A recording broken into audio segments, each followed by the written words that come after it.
네, 공식 선거운동 시작 뒤 첫 주말을 맞아 이재명, 윤석열 두 후보는 각각 호남과 대구 경북 지역 텃밭 공략을 이어가고 있습니다. 안철수 국민의당 후보는 유세차 사고 이후 나흘 만에 의료봉사로 선거운동을 재개했는데요. 초박빙 혼전 양상 속에 야권 단일화 논의가 어떤 영향을 미칠지 관심을 모으고 있습니다.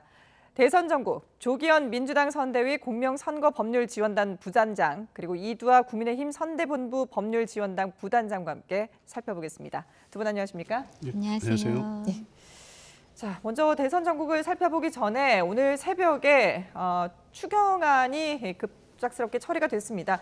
여야가 힘겨루기를 하다가 결국엔 민주당이 오늘 새벽에 단독 처리를 했는데 정부가 애초에 제출한 14조 원 그대로 통과를 시킨 겁니까? 예, 그렇습니다. 1월에 정부가 제출한 그 추경 예산은 14조 원이었습니다. 네네. 방역 지원금 한 9조 6천억에 손실보상 보전금 1억 9천 합해서 이제 14억 규모였는데요. 예. 민주당이나 이재명 후보의 확실한 원칙적인 입장은 35조 추경에 대해서 계속 정부에 대해서 요구를 하고 국민의힘과 또 윤석열 후보 측에 이에 호응을 해서 네. 신속하고 충분한 지원을 할 것을 계속 요구를 하고 협의를 했었는데 예. 이게 사실상 국민의힘이 이번 추경을 이번 회기 내에 통과할 의사가 없다고 보여졌습니다.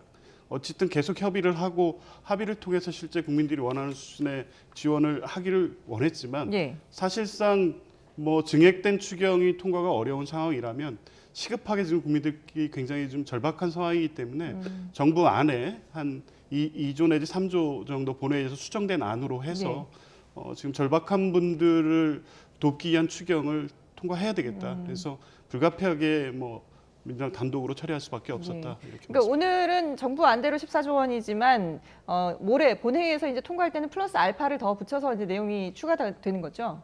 예, 지금 정부 안에 네. 실제 방역 조치 강화로 해서 피해를 받은 분들 중에 지원을 받지 못하는 분들이 또 꽤 계십니다. 네네. 이제 방역 지원금에 사각지대에 계신 분들이 있는데 이 부분에 대해서 민주당이 이제 추가적으로 특수고용직이라든가 네. 프리랜서 문화예술계 이분들에 대해서 한 100만 원 정도씩 추가적인 지원이 필요하다는 입장이었고 정부에서도 전향적으로 검토를 해서 네. 아마 약 3조 내외 정도가 증액된 수정안을 통과시킬 예정으로 있습니다. 예. 지금 민주당에서는 시급한 사안이기 때문에 여야 합의를 어떻게든 이끌어 보려고 했지만 여의치 않아서 단독으로 할 수밖에 없었다라는 입장인데 국민의힘에서는 이건 원천무효다 이런 입장 아닙니까? 첫 번째 이제 이 부분에 대해서 오늘 여야 예결위 간사 합의가 있기로 했습니다. 예. 회의가 있기로 하면 여야 예결위 간사 합의가 있으면 오늘 합의가 될 수 있는 사안이거든요. 지금 말씀하신 것처럼 정부는 기껏해야 3조 정도 증액이 가능하다. 그러니까 한 17조에서 많아봐야 18조 정도 규모에서 21일 날 본회의 처리가 가능하다는 입장이신 것 같습니다. 네. 그렇다면 이 부분에 대해서 여야 예결위 간사 오늘 합의를 기다리지 못할 이유가 뭐가 있는지 모르겠습니다. 21일 날이 돼야 본회의가 열릴 텐데요. 예. 그리고 두 번째, 월요일 날 그 여야 원내대표 회담이 있을 예정이었습니다. 이 추경과 관련돼서. 네. 그걸 기다리지 못하는 이유도 모르겠습니다. 지금 말씀하신 것처럼 시급하다고 하면 빨리빨리 처리한다고 하더라도 지금 말씀하신 게 21일 날 본회의 처리잖아요. 네. 그럼 오늘 여야 예결위 간사 합의하고 그다음에 월요일 날 그 여야 원내대표 회담하고 나서 본회의를 해도 충분한데 그걸 왜 안 기다리시는지 이해가 안 돼요. 오늘 집행한다고 하면 조금이라도 의미가 있을지 모르겠지만 오늘 집행 안 된다는 건 확실히 말씀하시는 거잖아요. 그러니까 앞뒤가 안 맞는 얘기를 하시는 거죠. 그러니까 두 번째는 1월부터 사실 35조 정도를 더 얘기를 해보자. 이게 이재명 후보의 얘기여서 저희가 누누이 말씀드린 게 이거는 야당은 할 수 있는 게 별로 없다. 지금 보셨잖아요. 약속을 다 잡아놓고 21일까지 시간이 있음에도 불구하고 그냥 핑계대고 그냥 4분 만에 본인들끼리 하셨잖아요. 그렇다고 1시간이라도 돈이 빨리 나가는 것도 아니고요. 나가는 시간은 정해져 있어요. 예. 근데 그렇게 해놓고요. 근데 지금 말씀드린 것처럼 규모에 대해서 계속 좀 늘리자고 저희는 말씀을 드렸는데 이재명 후보도 1월부터 35조 원 정도로 하자고 하셨지만 그 추경 편성안은 정부에 있으니까 홍남기 부총리를 설득하고 여당은 당정 합의라는 게 있거든요. 예. 그러니까 정부랑 활동을 많이 할 수 있으니까 얘기를 좀 해보시라고 했는데 지금까지 그럼 설득이 뭐 전혀 안 된 거죠. 원안 에다가 2, 3조만 더 플러스가 된 거면 예. 이재명 후보가 여당 후보로서 어떤 능력을 가지고 있는지 모르겠습니다. 저희는 증액을 하면 그 부분에 대해서 언제든지 동의를 하겠다고 조금이라도 더 증액되길 바라면서 기다렸는데 예. 시간도 안 지켰고 그 시간 안 지켰다는 게 국민들한테 다가가는 시간은 전혀 차이가 없으니까 의미가 없고요. 그리고 두 번째, 여당이면 좀 능력을 보여서 유능하게 금액을 좀 늘리셔야 되는데 이 부분도 전혀 못 하셔서 저희는 1,000만 원이라도 좀 하도록 해서 네. 46조 원 하자고 했는데 그 부분도 전혀 반영이 안 돼서 4분 만에 단독 처리해서 뭐 1시간이라도 돈이 빨리 나가는 것도 없습니다. 네네. 지금 내용에 대해서 비판을 해주셨는데 그러면은 국민의힘에서는 앞으로 이 예산안 결의 통과된 거에 대해서 어떻게 대응을 하실 생각이신가요? 저희는 여야 원내대표 회담이 있으니까 근데 벌써 다 하셨잖아요. 예. 여야 예결위 더 이상 뭐 할 수 있는 처리하셨으면 것은 없다. 지금 예. 그러면 저희가 본회의 전에 증액이 네. 지금 2, 3조라고 하니까 저희는 조금이라도 더 증액되도록 노력을 하겠습니다만 네네. 그렇지만 뭐 지금 정부하고 여당은 다 정해놓은 것 같으시니까 저희 노력이 의미가 있으려면 선거가 끝나야겠죠. 예. 여기 대해서 뭐 한 말씀 예. 하시겠습니까? 예. 그 마치 뭐 며칠 사이의 논의인 것처럼 말씀하시면 그 네. 사이에 예결 소위라든가 전체회의에서 정부에 대한 질의도 다 있었고요. 네. 충분한 여야 간 협의가 있었습니다. 그런데 왜 긴급하게 새벽에라도 처리할 수밖에 없었냐면 처리할 의사가 없다고 판단할 수밖에 없었던 거죠. 46조 증액을 얘기하고 있었지만 네. 실제 이 재원 마련이 제일 중요한 거 아니겠습니까? 현재적으로 정부에서는 국채 발행을 안을 가지고 왔습니다. 네네. 근데 국민의힘에서는 계속해서 세출 구조 조정을 얘기했거든요. 근데 이제 세출 구조 조정이라는 게 실제 본 예산이 집행된 후에 집행된 예산의 내역 중에 성과가 미흡하라든가 불효불급한 예산 이런 부분에서 조정을 하는데 46조 전체를 세출 구조 조정을 통해서 재원을 마련하라는 입장은 하지 말라는 얘기하고 똑같습니다. 예. 그러니까 실제 이제 지금 상황의 세출 구조 조정은 현실적으로 불가능하기 때문에 국채 발행을 통해서 일단 마련하고 대선 이후에 누가 되든 당선되는 분이 이 부분에 대해서 재원을 책임지는 방식으로 하자는 게 이재명 후보의 제안이었는데 네. 현실적으로 실현 가능하지 않은 재원 마련 방안을 가지고 금액만을 증액한다고 얘기했기 때문에 이거는 뭐 국회 과정에서 생색만 내고 실제 처리되지 않는 책임을 민주당과 이재명 후보에 떠넘기는 선거 전략적 차원으로 접근했다 이렇게밖에 볼 수 없었던 거죠. 예. 제가 조금만 보충 설명을 드리자면 그럼 14조에서 17조 정도가 지금 본회의에서 통과될 거라고 말씀을 하셨는데 이재명 후보는 35조 주장하셨잖아요. 그러면 이 부분에 대해서 정부가 계속 이 재원 마련으로 국채 발행으로 그럼 35조를 안 해준다고 했던 것 같은데요. 근데 어떻게 해서 하여튼 이재명 후보가 주장하는 금액이 전혀 못 들어간 건가요? 이건 그냥 정부 원안 그대로 통과한 거거든요. 저희는 야당이니까 말씀하신 것처럼 이 재원을 마련하는 거에 대해서도 국채 발행이라는 거는 국민들한테 장기적으로 부담이 되기 때문에 이 부분에 대해서 여러 가지 이의 제기를 하고 문제 제기를 할 수 있습니다만 예. 이재명 후보는 대선 후보로서 그럼 정부가 주장하는 원안을 받아들인 거 외에 지금 한 게 더 뭐 있습니까? 예. 이 원안을 그대로 받아들일 거면요. 지금 4분 만에 통과하실 거면 1월 달에 하시죠 그러셨어요. 예. 그러니까 지금 정부 여당의 대선 후보로서 이재명 후보는 아무것도 보여준 게 없다는 말씀 예. 드립니다. 일단 어쨌든 지금 예결위는 통과가 됐고 모레 월요일에 이제 본회의가 남아 있는데 그 안에 또 어떤 변수가 생길 수 있을지 한번 또 상황을 지켜보도록 하겠습니다. 자, 이제 여야 대선 후보들의 움직임 살펴보겠습니다. 대선이 이제 꼭 18일 남았습니다. 지금 지지율 여론조사를 보면은 한국갤럽조사에서는 두 후보 간의 격차가 7%포인트, 이 오차 범위 바뀝니다. 밖에서 벌어져 있고 그리고 지상파 방송 3사 여론조사 결과에서는 4%포인트 차로 오차 범위 안에 있습니다. 뭐 여론조사마다 약간의 차이는 있습니다만은 초박빙 상태라고 볼 수 있을 것 같은데요. 지금 양쪽 그 두 당에서는 지금의 판세 어떻게 읽고 있으신지 그 부분을 좀 듣고 싶은데요. 예, 뭐 조사 결과에서 보이는 대로 예. 약간 열세인 것은 뭐 확인되고 있습니다. 네네. 근데 이제 오차 범위 내 혼전이다. 예. 이게 이제 객관적 분석인 것으로 보이고요. 선거운동이 이제 개시되는 시점에서 여론조사를 좀 눈여겨봤는데 네. 다소 이제 아쉬운 부분은 분명히 있습니다. 어떤 왜냐하면 부분들이 아쉬운 건가요? 이재명 후보가 이제 최근에 뭐 그 윤석열 후보의 적폐수사 발언 이후에 정치 예. 보복 이슈가 제기가 되면서 약간 상승세를 타고 있었다고 봤는데 선거운동 개시 직후에 이제 조사에서 다소 이게 차이가 좁혀지거나 역전되지 않고 오히려 약간 열세인 부분으로 나오기 때문에 이제 네. 이런 부분이 좀 아쉽긴 한데 이건 아무래도 선거 후보 등록 또 선거운동 개시 시점에 주 이슈가 안철수 후보가 던진 야권 후보 단일화 이슈가 주 이슈가 되면서 네. 야권 지지층들이 결집하고 응답률이 높아진 결과가 아닌가 이렇게 보고 있습니다. 그러니까 아직 이 본선에서의 후보 간 어떤 구도라든가 네. 이슈가 아직 뭐 정착되지 않은 단계에서 이 선거 전체를 흐르는 구도에서 정권 교체냐 아니면 정권의 재창출이냐 의 어떤 구도가 이제 초기에 그런 이슈가 될 수밖에 네. 없는데 거기에서 단일화 이슈가 이제 선제적으로 대기되면서 야권 후보 지지층들은 아무래도 적극적으로 이 부분을 관심 있게 지켜보고 여론조사에 예. 적극적으로 응한 반면에 아마 이제 민주당이나 이재명 후보 지지층에서는 좀 지켜보고 계신 게 아닌가 이렇게 보고 있습니다.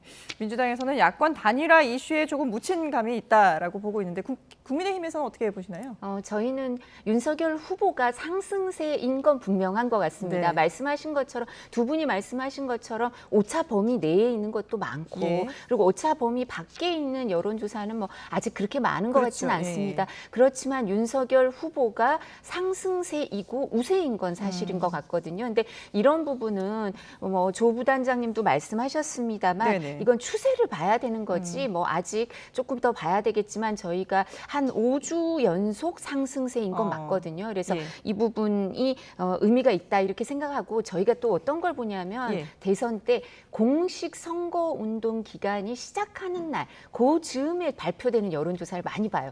그게 뒤집히기가 쉽지 않거든요. 그래서 그때 이제 나온 게 오차 범위 내라 하더라도 그걸 뒤집고 결과가 바뀐 경우가 거의 없었기 때문에 네. 뭐 2017년에 문재인 대통령도 마찬가지셨어요. 그래서 이런 부분 오차 범위 내, 오차 범위 밖 뭐 이렇게 해서 지금 보이고 있지만 예. 공식 선거 운동 기간이 시작할 때 일정 부분 유리한 고지를 점하고 있는 건 사실 아닌가. 근데 말씀하신 것처럼 이게 뭐 아주 차이가 많이 나고 두 자릿수가 나고 뭐 이런 건 네네네. 아니거든요. 그렇죠. 그래서 이런 부분은 저희도 유념하고 예. 추세를 보고 유지하기 위해서 계속 노력해야 될 것 같고요. 그리고 요즘은 여론조사 외에도 빅데이터 분석을 많이 합니다. 네. 조 변호사님도 아실 텐데 빅데이터 분석도 근데 갤럽하고 비슷한 것 같아요. 지금 그래서 근데 이런 부분도 추세를 보면서 마지막 순간까지 저희 최선을 다해야죠. 예, 그렇죠. 예. 이 18일이라는 기간이 짧다면 짧을 수 있지만 또 얼마든지 판세가 뒤집어질 수 있는 기간이기 때문에 아직까지 이제 두 캠프 모두 안심할 수 없는 그런 상황입니다. 이런 가운데 이재명, 윤석열 두 후보는 호남과 영남에서 이틀째 총력 유세전을 펼쳤는데요. 두 후보의 발언 잠깐 듣고 오겠습니다. 전북 이하 영남 호남이 합쳐진 남부 수도권을 또 하나 만들어서 대대적인 국가 투자를 하고 재정권을 확대해주고 자치권을 확대해서 싱가포르처럼 하나의 독립된 경제 단위를 만들어야 합니다, 여러분. 휴대폰 이용해서 댓글 달고 자기 반대파 인신 공격하고 아주 마음이 약한 사람은 민주당하고 싸울 수가 없어요. 아주 사람을 인격살인을 하면서 바보를 만듭니다. 네, 두 후보가 텃밭에서 이렇게 총력전을 펼치고 있는데 아무래도 이제 뭐 지지층을 공략하는 그런 부분도 있겠습니다만은 보면은 지금 윤석열 후보 쪽에서는 뭐 영남도 공략하면서 호남 지지율 목표도 역시 또 관심 있게 지켜볼 수밖에 없는 상황인데 어떤 전략을 세우고 있으신 건가요? 저희가 이제 호남에 대해서 진정성을 보이고 그 호남에 대해서 여러 가지 노력하는 모습을 보인 게 뭐 어제 오늘의 일은 아니고요. 예. 이제 좀 지속된 일이고 이준석 대표도 대표가 되고 나서 많아서 네. 그런 부분 말을 많이 했었고요. 호남 지역 곳곳을 누빈 지도 지금 얼마 안 됐고 또 예. 뿐만 아니라 예비 후보 할 때는 공보물을 전체 유권자의 10%의 그 유권자에 대해서만 공보물을 발송할 수 있어요. 네. 근데 그 전체 한 200 몇십만 통을 호남에 손편지를 후보가 다 예. 쓰셨거든요. 그렇죠. 그러니까 그만큼 호남에 노력을 하셨는데 근데 그게 의미가 있는지 없는지는 저희도 앞으로 지켜봐야 될 것 같습니다만 네. 저희 갤럽 여론조사를 오늘 갖고 말씀을 하니까 갤럽에서 이제 18% 예. 호남에서 지지도가 나왔습니다. 관련 그리고 그래픽을 저희가 네. 준비한 게 있는데 좀 보여주시죠. 그래픽 보면서 얘기하겠습니다. 예. 네, 그렇게 나왔는데 네, 지금 말씀하신 갤럽 말씀하신 조사죠? 것처럼 예. 그러고 또 이재명 후보도 대구 경북에서 21%가 예. 나오셨어요. 근데 지금 저희는 지난번 박근혜 대통령이 이제 대선 때 호남에서 10% 조금 넘으셨어요. 네. 그게 의미 있는 숫자였거든 저희 입장에서. 네. 그런데 대구 경북은 그 문재인 대통령이 지난번 대선에서 21%를 얻으셨어요. 예. 그러니까 사실 이재명 후보가 별다른 건 아니에요. 비슷해요. 예. 근데 저희는 호남에서 지금 박 대통령이 얻었던 직전의 대선에서 승리했을 때보다 훨씬 의미 있는 숫자가 나오고 또 뭐 리서치 뷰에서는 또 좀 많이 나와서 저희도 이 부분은 좀 더 추세를 봐야겠다 이런 마음을 먹고 있는데 예. 뭐 이 부분에 대해서 영향이 있는 게 호남에 대해서 진정성을 보여준 거 그리고 호남 그 광주의 복합 쇼핑몰 말씀을 드리고 나서 네. 그게 16일 날 말씀을 드렸는데 지금 여론조사들이 보통 15일에서 17일이에요. 예. 그래서 이게 반영이 됐는지를 조금 다음 여론조사에서 봐야 될 것 같고요. 예. 근데 저는 뭐 이재명 후보가 영남에서 표를 얻고 또 그 우리 윤석열 후보가 호남에서 과거보다 더 높은 지지율을 얻는 거는 서로 다 의미가 있지 않을까 예. 싶고요. 윤석열 후보가 대구 동성로에 가서 그저께 어젠가 유세를 하신 게 반응이 아주 좋은 게 있었어요. 네. 대구에서 어떤 말씀이냐면 호남이 잘 되는 게 광주가 잘 되는 게 대구가 잘 되는 거다. 영남이 잘 되는 거다. 호남이 잘 되는 게 대한민국이 잘 되는 거다. 그렇지 않습니까? 그랬을 때 아주 많은 호응을 얻어냈거든요. 네네. 그래서 지역주의를 타파하기 위해서 윤석열 후보는 계속해서 노력할 겁니다. 예. 자, 지금 뭐 호남에 대해서 상당히 뭐 긍정적으로 보고 있다라고 해석을 했는데 민주당에서는 반대로 그러면 호남은 사실 민주당의 텃밭이라고 할 수 있는 그런 곳인데 지금의 이 분위기를 어떻게 그럼 보고 계시는 건가요? 뭐 일단 아주 언론적인 입장에서 보면 네. 지역구도 완화라는 것은 정치 전체에서 볼 때 바람직한 현상이기 때문에 그렇죠. 예. 예, 뭐 그 부분은 뭐 만약에 긍정적으로 호남에서 보면, 이제 예. 윤석열 후보에 대한 지지가 나오는 만큼 또 네. 영남에서 이재명 후보가 더 노력을 해서 확보해야 될 필요성은 있다고 보여지고요. 다만 이제 지금의 이 조사라는 게 지난 대선 뭐 사자구도로 치러졌던 지난 대선을 보면 네. 실제 문재인 후보 대통령에 대한 지지율이 60%가 약간 안 됐었습니다. 안철수 후보가 약 30% 정도를 실제 네. 그 호남 지역에서 득표를 하고 뭐 홍준표 후보의 득표는 아주 미미했는데요. 이게 전체적으로 과거처럼 뭐 90% 이상 이런 득표하는 그 선거는 아닐 거라고 보기 때문에 그렇죠. 뭐 얼마나 유의미한 득표를 할 수 있을지는 좀 지켜봐야 될 것 같고요. 이게 이제 지역의 문제로 볼 수 있냐 꼭 그렇지만 않은 것 같습니다. 특히 호남에서의 지금 윤석열 후보의 지지율에는 그 지역에 있는 뭐 정치학자들 분석에도 보면 그 세대에 대한 호소 이런 네. 것들이 일정 정도 반영된 게 아닌가 이렇게 보고 있어서요. 네. 이거 뭐 지역적으로 영남과 호남을 대비해서 이렇게 분석하는 것보다는 그 외에 이번 대선에서 나타나고 있는 다양한 특징들 세대별로 또 후보들이 소구력이 어떻게 미치고 있는지 이런 예. 부분들을 좀 종합적으로 볼 필요가 있을 것 같고요. 예. 아마 이재명 후보나 민주당에서도 이제 어쨌든 긴장하고 뭐 전통적 지지층이어서 이런 것도 있지만 분명한 것은 호남에서의 지지율이 또 수도권에 미치는 영향도 있기 때문에 네. 뭐 압도적 지지를 위해서 더 노력해야겠죠. 예.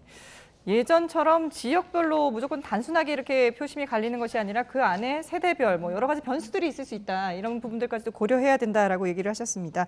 자, 어쨌든 지금 선거전이 치열해지면서 후보들의 발언도 상당히 지금 거세지고 있습니다. 이재명 후보는 무속 주술 논란의 일침을 던지기도 했고요. 그리고 윤석열 후보는 현 정부를 파시스트에 비유하기도 했는데요. 들어보고 오겠습니다. 이재명은 주술사가 아니라 국민에게 길을 묻겠습니다.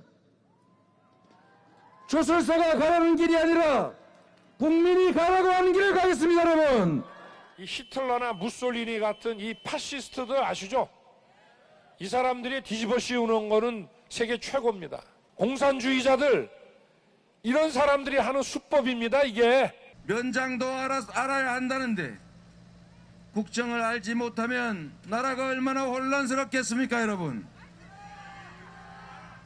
무능함과 부족함은 박근혜 대통령으로 충분합니다. 이런 거 뻔히 알면서 집권 여당에서 대통령 후보로 선출한 당이다 이런 얘기입니다.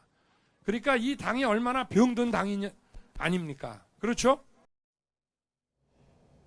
네, 두 후보의 연설 내용 보셨는데 이재명 후보 주술사가 아니라 국민들에게 길을 묻겠다라고 하면서 윤석열 후보를 사실상 공격을 한 거잖아요. 예, 어떤 의미를 담고 있는 건가요?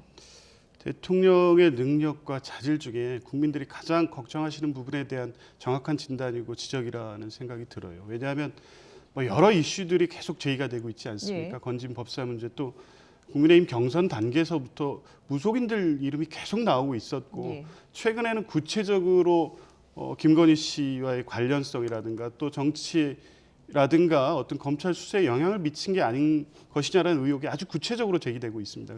이게 뭐냐면 이런 의혹이 있다 정도가 아니라 대통령이 될 수 있는 사람, 만약에 될 경우에 합리적이고 이성적이고 가장 중요한 결정, 국민의 생명이 직결되는 결정과 판단을 해야 될 대통령이 이성적이고 합리적 판단이 아닌 그런 어떤 주술적 영향을 받는다면 이거야말로 국가적으로 굉장히 위기고 위험한 상황이 아니겠느냐는 네. 합리적 문제 제기고요. 실제 국민들께서도 이 부분에 대한 우려가 분명히 있습니다. 이제 뭐 윤석열 후보와 관련해서 말씀드리면 이게 이제 똑같은 네거티브로 볼 것이냐 좀 다르다고 보고요. 네. 윤석열 후보의 최근 발언을 보면 지지율 상승에 좀 고무된 영향이 있을 거라고 봅니다만 지금 발언이 굉장히 거칠고 예. 소위 지금 막말이라는 얘기가 계속 나오고 있거든요. 실제 정제되지 않고 준비되지 않은 발언들을 마구 쏟아내고 있습니다. 이것은 자신감의 표현이라고 볼 수도 있지만 과거 12월 달에 윤석열 후보의 지지율이 꺾이고 국민의힘 선대위 내분에 쌓일 때 똑같은 양상이었습니다.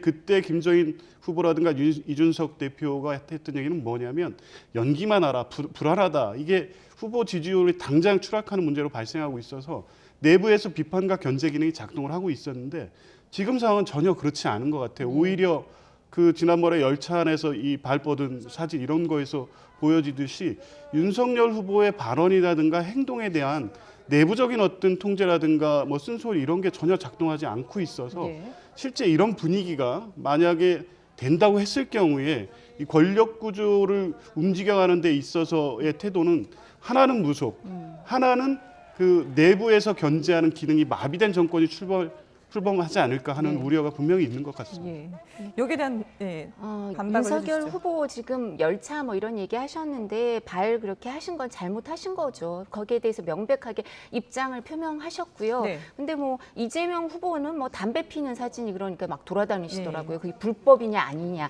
문제까지 생기고요. 그리고 제일 중요한 건 말씀하신 것처럼 그 무한 검증의 대상인 후보와 그 배우자 이런 사람들의 공적인 자질의 문제겠죠. 지금 공적인 자질의 문제에 있어서 김혜경 씨가 먼저 무한 검증 받자고 하셨는데요. 지금 법화 횡령 의혹 이 부분은 뭐 횡령 의혹이 나왔는데 이 부분은 살펴봐야 되겠습니다만 네. 민주당 쪽에 국회의원들 현역 국회의원들 나오셔서 개인적으로 사용한 것도 있다고 인정하시더라고요. 그럼 이런 부분 수사 대상이 될 수밖에 없고요. 그리고 공직자의 배우자로 살아오신 게 김혜경 씨는 2010년부터 살아오셨고요. 2016년 행안부 지침이 명확하게 공직자의 배우자는 의전받으면 안 된다. 그리고 공무원 사적 동원하면 안 된다는 지침이 있어서 그거 위반하면 처벌받는다는 거 알고 계셨는데 그 뒤에 어떻게 하셨습니까? 본인의 입장문에 의하더라도 배 씨가 사적인 일을 친분 때문에 도와줬다. 그거 불법이에요. 불법이에요. 그럼 공직자로 그렇게 오래 살아온 두 분이 그렇게 불법을 저지르고 있으면 뭐 대통령이 되실 되시면 그분들이 나아지시겠습니까? 십몇 년 동안 그렇게 살아오신 것 같은데 이런 부분에 대해서 무한 검증이 이루어지면서 지지율이 조금 내려가는 거죠. 주술사 얘기를 하시는데 저희는 뭐 건진법사 얘기하는데 그 부분에 대해서 입증된 게 뭐가 있습니까? 민주당은 무속인들한테 준 임명장이 줄줄이 그 무속인들이 SNS에 올려서 입증이 되고 있고요. 그중에 상임위원장으로 임명받은 사람은 어떻겠습니까? 자기가 윤석열 후보에 대해서 오살의식을 하는 걸 SNS에 올리셨잖아요. 그런 사람들이 주술이라고 하는 거죠. 아니 윤석열 후보 쪽에 뭐가 무속 주술이 있습니까? 입증된 건 오히려 민주당 선대위에 무속 주술이 입증되고 있으니까 여기에 대해서 이재명 후보가 사죄하셔야 될 것 같습니다. 예. 이 부분에 대해서 이제 두 분도 아주 치열하게 지금 공방을 주고받으셨는데 이런 상황에서 지금 앞서서 이제 단일화 이슈가 이번에 좀 그 여론조사에 많이 반영이 된 게 아니냐라고 말씀하셨는데 단일화 이슈로 좀 넘어가 보도록 하겠습니다. 유세 차량 사망 사고로 선거운동을 중단했던 국민의당 안철수 후보. 의료봉사로 선거운동을 오늘부터 재개를 했는데요. 먼저 오늘 발언 잠깐 듣고 오겠습니다. 최근에 오미크론 확산 때문에 많은 분들이 굉장히 고생을 많이 하십니다. 특히 의료진 부족으로 인해서 의료진들이 고생을 많이 하고 계셔서 조그만 도움이라도 드릴까 해서 이렇게 둘이서 찾아뵙게 됐습니다. 아무쪼록 이번 고비 많은 국민들이 합심해서 잘 넘기면 좋겠습니다. 저도 함께 하겠습니다. 네, 앞서서 뭐 두 분이 주고받았던 그런 무술이라든지 이런 부분뿐만 아니라 이 단일화 이슈 역시도 앞으로 이 선거가 끝날 때까지도 계속 또 꼬리에 꼬리를 물고 이어지지 않을까 싶은데요. 글쎄요, 지금 이제 선거운동을 안철수 후보가 재개하면서 단일화가 과연 어떻게 될 것이냐. 이미 이제 안 후보가 제안했던 어떤 그 시기라든지 뭐 방법들이 과연 이루어질 수 있을 것이냐 이런 또 회의론도 있거든요. 지금 국민의힘에서는 어떤 대책을 가지고 계신 건가요? 근데 사실 김미경 교수님이 어제 퇴원하셨다더라고요. 예. 어제 저녁 때 퇴원하셨는데 부부가 같이 저렇게 봉사 활동을 하시니까 정말 대단하시더라고요. 그죠? 그런 부분은 저희가 정말 대단하시다고 말씀을 드리고 네. 어제 이제 안타까운 사고로 유명을 달리하신 그분에 대해서 발인이 있었는데 예. 안철수 후보가 정권 교체를 일성으로 말씀을 하시더라고요. 근데 거기 그 뒤에 이제 뭐 이 부분 의지도 굳건히 하겠다 이런 네. 말씀을 하셔서 앞으로 행보를 지켜봐야 할 것 같습니다만 저희는 이제 선대본에 있으니까 이제 우리 조 변호사님도 잘 아시겠지만 이런 문제에 대해서는 저희가 함부로 말씀을 드릴 수가 없고요. 저희 정도 수준에서 제 정도 수준에서는 네. 위에서 어떤 얘기가 뭐 한 해 하나 오고 가고 있더라도 확인도 안 되고 그런데 저희가 공식적으로는 이 부분에 대해서 언급을 하지 않고 있고요. 예. 저희가 확인되는 것도 없어서 이 단일화 부분은 저희가 말씀드리기가 참 어렵습니다. 예. 그래서 단일화의 어떤 협상 대상이셔서 그런지 상당히 신중하게 이제 말씀을 하시는데 민주당에서는 어떻게 이 단일화 이슈를 어떤 식으로 좀 끌고 가려고 하시는 건가요? 일단 뭐 안철수 후보는 야권 후보 단일화를 선언했기 때문에 네. 이제 지켜볼 수밖에 없는 상황이지만 여전히 뭐 통합 조부에 대한 가능성을 닫아놓지 않고 네. 선거 끝까지 이제 뭐 지켜보고 있고 뭐 언제든지 네. 뭐 전략적 대화가 가능하다면 할 수 있다는 입장이고요. 근데 지금 안철수 후보가 제안한 뭐 야권 후보 단일화는 현실적으로 불가능하다는 건 좀 분명해 보이고 네. 지금 일성으로 밝히신 입장이나 내용을 보더라도 완주하겠다는 의사는 분명해 보입니다. 다만 현실적 고민은 안 하실 수는 없겠죠. 예. 이대로 완주하는 것과 실제 어떤 방식이든 단일화를 하는 것이 본인의 어떤 정치적 입장인가 향후 미래를 위해서 어떤 것이 고민일지 예. 또 본인이 말하는 정치적 대의에 부합하시는 건지 이런 부분을 고민을 많이 하실 것 같은데 어쨌든 이제 그거는 뭐 안철수 후보의 어떤 입장에 따라 달라질 것이기 때문에 뭐 직접적으로 언급할 수 있는 내용은 없지만 적어도 어떤 뭐 이미 여러 얘기가 나오고 있습니다. 어떤 직을 두고 거래를 한 것 같은 이런 얘기들이 단일화 과정에서 나오는 것은 네. 국민들이 보기에는 불편해 보이는 거죠. 예. 그래서 뭐 어떤 정치적 선택도 할 수 있습니다만 뭐 단일화가 됐든 예. 뭐가 됐든 하여간 이번 대선에서 최선을 다해서 국민들이 원하는 그 대통령이 어떤 분인지에 대해서 예. 경쟁하고 이렇게 갔으면 예. 좋겠습니다. 알겠습니다. 자, 안철수 후보가 다시 선거 운동을 공식적으로 시작을 했기 때문에 앞으로 또 어떤 변수가 될지 지켜보도록 하겠습니다. 네, 지금까지 대선 전국 조기현 민주당 선대위 공명선거법률지원단 부단장 그리고 이두아 국민의힘 선대본부 법률지원단 부단장과 함께했습니다. 두 분 말씀 잘 들었습니다.